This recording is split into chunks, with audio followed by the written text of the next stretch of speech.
내란 특검팀이 서울구치소에 수감 중인 윤석열 전 대통령에게 오는 14일 특검 사무실로 나오라고 다시 소환 통보했습니다.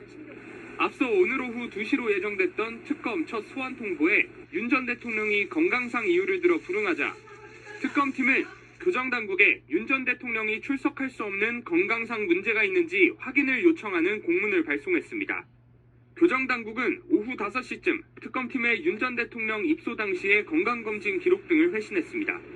이후 해당 기록 검토를 끝낸 특검팀은 교정당국의 답신 시간 등을 고려할 때 오늘 윤 전 대통령의 조사는 어렵다고 보고 오는 14일로 재소환 통보를 결정했습니다. 이후 박지영 특검보는 조금 전 저녁 브리핑을 열고 입소 시 건강검진 및 현재까지 수용관리 과정에서 건강상 문제점이 확인된 바는 없다는 취지의 답신을 받았다고 밝혔습니다. 그러면서 타당하지 않은 이유로 소환에 불응한다면 형사소송법상 다음 단계의 조치를 취할 예정이란 특검 방침에는 크게 변화가 없다고 덧붙였습니다. 또 구치소 방문 조사는 고려하지 않고 있다고 잘라 말했습니다.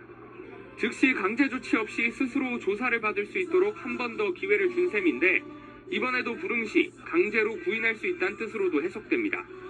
앞서 윤 전 대통령은 어제 열린 내란 우두머리 혐의 10차 공판에서도 건강상의 이유를 들어 출석하지 않았습니다. 구속된 뒤에도 재판에 이어 윤석열 전 대통령은 내란 특검팀의 조사가 예정된 오늘 오후 2시 서울고검의 모습을 드러내지 않았습니다. 대신 건강상의 이유로 조사를 받을 수 없다는 내용의 불출석 사유서를 제출했습니다. 윤 전 대통령은 구속 당일 열린 내란 혐의 재판에도 같은 이유로 불출석했습니다. 이에 특검팀은 서울구치소에 윤 전 대통령에게 실제로 건강상의 문제가 있는지 확인을 요청하는 공문을 보냈습니다. 특검팀은 윤 전 대통령에게 출정 조사에 응하지 못할 정도의 건강상 문제는 없다는 답을 받았다며 오는 14일 오후 2시에 출석할 것을 재차 요구했다고 밝혔습니다.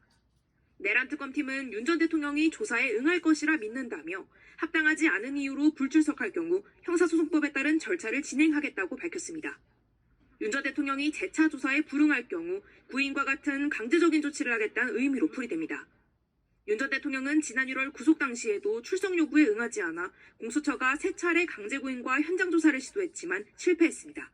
특검팀은 윤 전 대통령에 대한 소환 조사가 원칙이라면서 방문 조사를 진행할 계획은 없다고 밝혔습니다. 박근혜 전 대통령의 경우 2017년 검찰의 서울구치소 방문 조사에 응한 반면 이명박 전 대통령은 2018년 서울 동부구치소 방문 조사를 거부했습니다.